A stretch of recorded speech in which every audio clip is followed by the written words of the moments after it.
for more on this story and tonight's big debate, we're pleased to be joined via Skype from Southern California by our good friend, political commentator Michael Reagan. As always, you can find and follow Michael on Twitter at Reagan World. And Michael Reagan, it is so good to have you back with us here on Newsmax Prime. Yeah, it's good to be with you, JD. So, Michael, would a Trump-Scott ticket be something that Republicans might consider? You know, people still vote for the top of the ticket, not the bottom of the ticket. You know, I've never seen people say, wow, I can't wait to go to the polls and vote for the vice president of the United States. Maybe the president will die and he'll be able to take over the top spot. People still vote for the top of the ticket. And I don't think that Donald Trump really wants to share any time with anybody. I mean, Donald Trump had his ways. He'd probably like to be the president and the vice president of the United States. And why would Rick Scott want to give up his job as governor of the state of Florida to basically go to funerals of leaders all over the world and have lunch with the president once a week? You bring up some valid points. Michael, speaking of Donald Trump, with just 18 days until Iowa, he sat down with Bloomberg TV and said something that, well, let's just say you might take exception to. He says he's building a movement that's bigger than that of your father, former President Ronald Reagan. Take a listen. Well, I think it's greater than anything we've seen in this country. I think that the closest thing I can think of is Reagan, but I don't think it's the intensity that we have. But it is a movement. It's not just like, gee, it's a little political rally and people are showing up to have fun. These people are committed. Michael, he says he's building a bigger movement than your father. Now, I would imagine that you don't necessarily agree with that assessment. Am I right? Well, no, I don't, because my father built an agreement of alignments with women, with young people, with blacks, with Hispanics. And when I look at an event that is being put together by Donald Trump, I mean, in the background is nothing but a bunch of white guys overweight. So come on, you know, let's put together a movement, in fact, that's going to encompass all of America instead of one segment of America. And if he does that, he's got a good chance. If he doesn't, now, Michael, to be fair, I've taken a look at the crowds behind Trump. And the fact is, there is a significant African-American presence, and there is a significant presence of women, and there are Latinos behind him, perhaps not in great numbers. In fact, we just saw a recent poll saying that 20% of Democrats are ready to cross over and vote for him. At the same time, however, Michael, there's no denying that your dad set the bar high for conservatives. And do you think conservatives who carry such an affection for your father react viscerally to what Trump had to say about his movement eclipsing that of your dad? No, not at all. But they react basically, as Nikki Haley did, to, you know, what he says about Muslims, what he says about everybody in the race. I mean, this is the man who takes no prisoners, if you will. Ronald Reagan made friends. Donald Trump goes through this presidential race making enemies of many of the people he's going to need as friends, if indeed he wants them to show up at the polls and vote on election day or during the primaries. Michael, 7 candidates will take the main stage in South Carolina tonight, with 6 of them focused on how to knock the billionaire businessman off his proverbial perch and finally bring that 2016 campaign to a debate about the issues rather than rhetoric. How would you advise them to do that?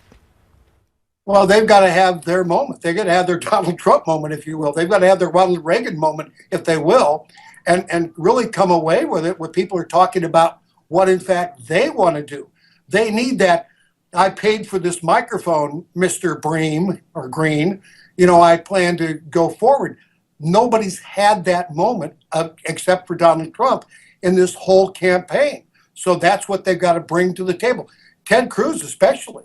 I mean, if Ted Cruz is attacked again tonight about his birthright and the whole birther movement being played out in Canada, Ted Cruz has got to answer that and answer it with in a very strong way. If he doesn't, he shows weakness to Donald Trump, and Donald Trump moves up in the polls and wins. Michael, you mentioned the name of South Carolina Governor Nikki Haley a couple of minutes ago. We spoke earlier in the program about her delivering the Republican response to the State of the Union on Tuesday night. And she also had some things to say about Donald Trump that she admitted the day after the speech on NBC's Today Show. Now, of course, her script was approved by Paul Ryan and Mitch McConnell. Your dad led a conservative insurgency against the Republican establishment of yesteryear. Is the Republican establishment playing with fire, going after Trump in such a transparent way?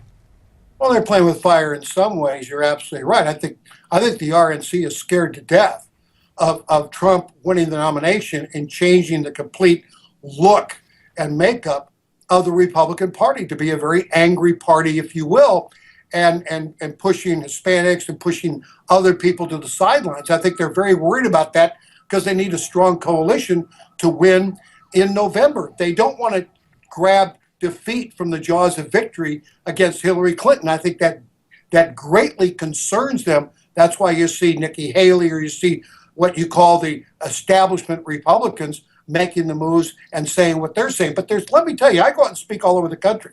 There's a lot of conservatives that absolutely 100% agree with Nikki Haley and what she said. Yeah, I have to agree with you there, Michael. Speaking of establishment politicians, Jeb Bush continued his attacks on Donald Trump, this time trying to reaffirm his commitment to conservative social issues while questioning Mr. Trump's commitment. Take a look. The pursuit of that, of protecting the conservative cause, it's being hijacked by Donald Trump, who's not a conservative. And others are cautious about expressing this because, God forbid, you get into a Twitter war with a guy who has a lot of free time on his hands, I guess. So I just think it's important to fight this fight. Mike, I want to ask you, do you think Jeb's new approach, do you think this is going to work for him? Well, he's hoping it's going to work for him. Remember, he was first place a long time ago. He spent millions and millions of dollars. And, I'd hate to be in this race against Donald Trump because he gets more publicity without spending a dime on any of it, where all these other people are spending millions of dollars to take out ads. Donald Trump doesn't have to spend a dime because he's on TV, he's being talked about. All the candidates are talking about them.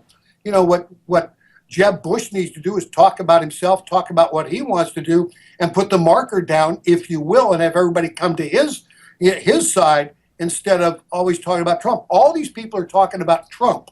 And Trump goes to bed every night just chuckling himself to death, I'm sure, because he's getting all this free promotion from not only the candidates, but also TV and radio. Michael Reagan, we appreciate your time here on Newsmax Prime. Remember that you can find and follow Michael on Twitter at Reagan World. And it's worth noting that later tonight, Michael Reagan rejoins us for our own post-debate program starting at 11 p.m. I'll be here along with Miranda. We'll be joined by Dick Morris, Michael Reagan, as we mentioned, and many, many more. Join us 11 o'clock Eastern, 8 p.m. Pacific, right here on Newsmax TV. And Newsmax Prime will continue right after this.